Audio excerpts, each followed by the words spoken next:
საქართველოს თავის დროზე და ეს ქართველი ხალხის მონაპოვარია თავის დროზე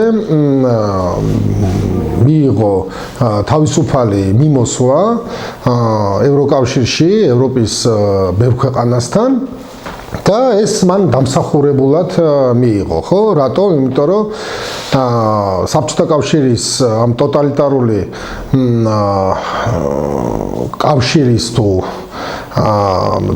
ძალდატანებული, ასე ვთქვათ, 70 წლიანი ისტორიის შემდეგ, როდესაც საქართველოს თავისუფლება მოიპოვა, ანუ როდესაც 1921 წელს ქართველი ხალხის ბუნებრივი განვითარება, ასე ვთქვათ, სწრაფვა ევროპისკენ, სწრაფვა პროგრესისკენ შეაჩერა ბოლშევიკურმა რუსეთმა კვლავ მოიპოვა თავისუფლება და თავისი ბუნებრივი სვლა, საიდანაც ის მოდიოდა, გააგრძელა, ხო? ანუ დაბრუნება ევროპულ ოჯახში.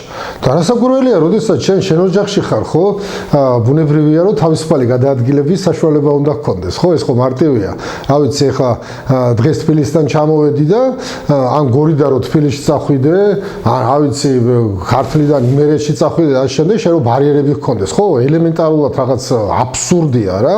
გახსოვთ ხო აჭარაში თავის დროზე ასლან აბაშიძის დროს რა ხდებოდა ლამის სასაზღვრო პუნქტი ჰქონდათ შექმნილი ჩოლოქთან და შეიძლება შეეშვით იქ და შეიძლება არ შეეშვით, ანუ საკუთარ ქვეყანაში გადაადგილებას გიკრძალავდნენ. დაახლოებით იგივეა, არ ვუტრირებ, იგივეა, რომ შენ ევროპაში ქართველს უნდა შეგეძლოს თავისუფალი გადაადგილება და რა სიკეთეები მოაქვს, მოდი ამაზე ახლა ვილაპარაკებ, მაგრამ უნდა შეგეძლოს თავისუფალი გადაადგილება, იმიტომ რომ ეს შენი ოჯახია. და ეს უფლება ქართველმა ხალხმა დაიბრუნა, მოიპოვა რამოდენიმე წლის წინ. აი ამას ემუქრება საფრთხე. ოღონდ რატო? იმიტომ რომ ქართულმა ოცნებად წოდებულმა მართველმა პარტიამ არ ვიცი, ალბათ უფრო სწორი იქნება თუ ვიტყვით, რომ ივანიშვილის დავალებით ამ პარტიას წოდებულმა მმართველმა ძალამ ისე რომ 1 მილიმეტრი, სანტიმეტრი წინააღმდეგობა არ გაუწევია, მიიღო გადაწყვეტილება, რომ საქართველოს თავის ისტორიულ ოჯახს, რასაც ევროპა ჰქვია და ევროკავშირი ჰქვია, ზურგი აქციოს, ხო? აქ საქმე არ დამთავრებულა, აბსოლუტურად სამართლიანად ქართველმა ხალხმა, საქართველოს მოქალაქეებმა, იქნება ეს სტუდენტი თუ იქნება ეს კურსდამთავრებული, იქნება ეს ახალგაზრდა თუ იქნება ეს ხანდაზმული, ყველამ გააპროტესტა და ეს წინააღმდეგობის მოძრაობა კარგად იცით რომ გრძელდება, ყველამ გააპროტესტა ასეთი გადაწყვეტილება.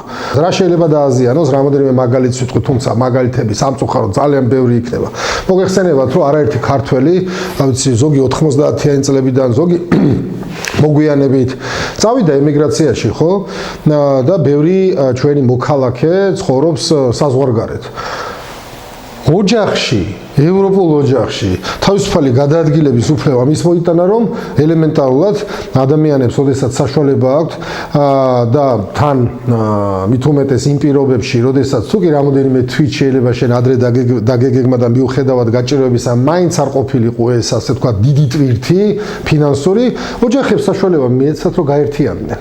დედამ შვილი ნახა, შვილმა დედა ნახა, ძმამ დანახა, ქმარმა ცოლი და ასე შემდეგ, ხო? ელემენტარულად ოჯახები, რომლებიც გაერთიანებთ, კვლავ შლის და ყოფს და ხლეჭს ივანიშვილის რეჟიმის ეს გადაწყვეტილება, რომ ვიზა ლიბერალიზაცია შეუჩერონ ქართულ ხალხს. რა ვიცი, ავიღოთ ჯვარი გწერია, ხო, ჯანდაცვის პრობლემები შეიძლება ყველას ჰქონდეს, მაგრამ მიუხედავად იმისა, რომ უღრმესი პატივისცემა ქართველ ექიმებს, საქართველოს სამედიცინო პერსონალს ხანდახან ხდება ესეთი საშუალება, რაღაც გადაუდებელი ოპერაცია იყო, შეიძლება ეს ოპერაცია დაფინანსებული ჰქონდეს საზღვარგარეთ, სიცოცხლე შეიძლება გადაირჩინოთ და წარმოიდგინეთ, ვიზა ლიბერალიზაცია არ არის, სავიზო მოთხოვნებია, ანუ ვიზის რიგში უნდა ჩადგე და ამასობა შეიძლება ადამიანის სიცოცხლე დაიკარგოს და სიცოცხლე არ დაიკარგოს, კაცო, თუ კი შეიძლებოდა რომ ჯანმრთელობას გამოუსწორებელი ზიანი არ ქონოდა, ხო, გესმით, ხო? აი ასეთი სია შეიძლება გავაგრძელოთ. ეხლა განათლებაზე და სტუდენტების სწავლებაზე ბევრს აღარ გავაგრძელებ. ათასობით ქართველმა ახალგაზრდამ უკვე ისარგებლა, ხო, ამ პრივილეგიით, ხო? და როდესაც არის ევროკავშირის პროგრამები, ერასმუსის, ერასმუს პლუს, რასაც ეძახიან, ამ დეტალებს არ აქვს ამ წუთში მნიშვნელობა, მაგრამ თავარი ის არის, რომ ამ ვიზა ლიბერალიზაციას, ხო, თან სასწავლო ვიზები ემატება. მოკლედ, კიდევ ერთხელ ვამბობ. ეს ყველაფერი დადგა საფრთხის ქვეშ. საკუთარ ოჯახში გადაადგილება თავისუფალი დადგა რა ქვია მას საფრთხის ქვეშ. ასლან აბაშიძეს ამ გაქცევებულ ადგილობრივ ფეოდალს რო საზღვარი ქონა დაწესებული საკუთარ ქვეყანაში და სამწუხაროდ ცენტრალური ხელისუფლება რო სუსტი იყო და ხო პრორუსული რეჟიმი ჰქონდა მაშინ დამყარებული ასლან რომელმაც შექმნა ეს სასაზღვრო პოსტი ამ ანალოგიური პოსტების აღმართვას აპირებს ქართული ოცნების რეჟიმი თუ კი მათი ეს საქმიანობა გაგრძელდა რომლის შედეგადაც შესაძლოა მიიღო ვიზა ლიბერალიზაციის შეჩერება ხო აი ამასთან გვაქვს საქმე